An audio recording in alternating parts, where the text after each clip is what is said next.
Coronavirus itu masuk kategori ancaman atau bukan? Demikian sebuah kalimat bertanya keluar dari pejabat intelijen senior zaman Pak Harto hingga zaman SBY kepada saya kemarin. Saya jawab, kalau saya harusnya sudah masuk ancaman, nation threat. Siapa yang menentukan ancaman di negara kita ini? Lembaga mana atau individu jabatannya apa yang bisa menentukan sebuah fenomena itu masuk ancaman negara atau bukan di negara kita ini? Saya tidak menjawab pertanyaan tersebut. Kepala saya langsung mengolah data. Pertanyaan beliau yang berusia 69 tahun ini membuat otak saya bekerja menganalisa. Yang dia lanjutkan dengan kalimat, begitu ada saran dari WHO untuk membuat tindakan nasional Indonesia masuk kategori bencana, di mana bencana tersebut bisa masuk kategori 4, yaitu state emergency, yang bisa membuat beberapa daerah di lockdown. Pejabat negara saat ini tidak melakukan apa yang disarankan WHO tersebut, membuat banyak pengamat dunia ketar-ketir. Alasannya pejabat tersebut ada banyak yang coba kita harus pahami. Misalnya, ekonomi bisa lumpuh, biayanya besar karena cadangan pangan, cadangan energi, cadangan obat-obatan. Apakah cukup untuk hajat hidup selama beberapa daerah diisolasi?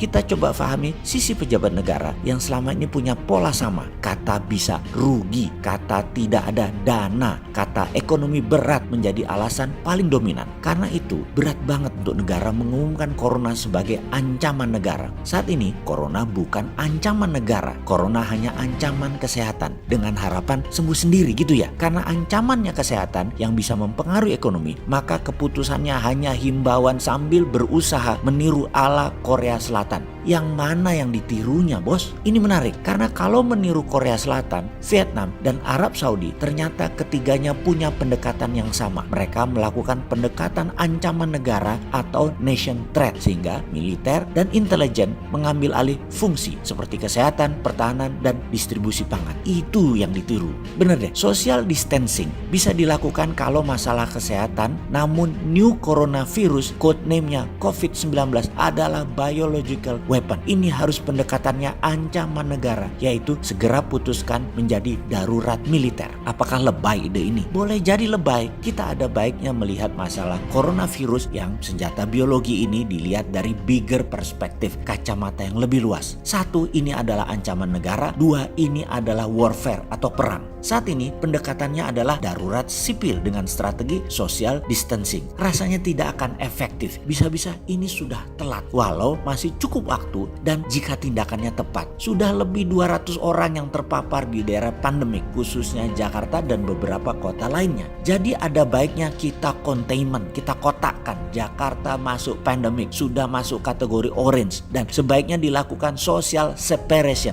meniru Vietnam, meniru Arab Saudi. Dirumahkan penduduk Jakarta dengan militer menjaga setiap titik-titik distribusi. 7 hari ke depan, financial market bursa saham ditutup. Anggap saja nyepi 7 hari misalnya. Cina dengan strateginya melockdown kota Wuhan dan membatasi provinsi Hubei. Ternyata kurang dari 1 bulan ke depan, seluruh negara Cina selesai masalah corona. Dan di semester kedua tahun 2020, mereka duluan take off. Indonesia agak terlambat. Harusnya sejak Januari kemarin sudah selected blok turis asing dan sudah pasang alat pendeteksi suhu dan tes kesehatan lainnya. Sudah mulai beli alat-alat disinfektan portable yang akan dipasang di mana-mana, dan siapkan jutaan alat tes pendeteksi corona personal yang cepat 15 menitan sudah tahu hasilnya. Sekarang berat. Selagi urusan corona di awal masuk Indonesia, tahu-tahu Amerika kasih kode go ahead ke MBS Muhammad bin Salman untuk menjual murah harga minyak di bawah $30 per barel. Indonesia bukan kejedot corona saja, tapi digebuk dolar juga. Nggak bisa ekspor yang mengakibatkan tidak punya cadangan dolar, di mana kebutuhan dolar untuk impor masih besar, terutama impor minyak yang membuat rupiah jeblok parah. Solusinya bagaimana? Ada 2 ancaman nasional kali ini, ekonomi dan kesehatan. Sebaiknya kita lupakan dulu masalah ekonomi. Sebaiknya kita fokus atas nama kemanusiaan terlebih dahulu. Semua kekuatan, baik dana, tenaga, fokuskan ke satu hal, selesaikan corona. Di atas economic value yang selalu diutamakan saat ini, ada yang berada di atas nilai ekonomi, yaitu nilai kemanusiaan. Negara harus hadir.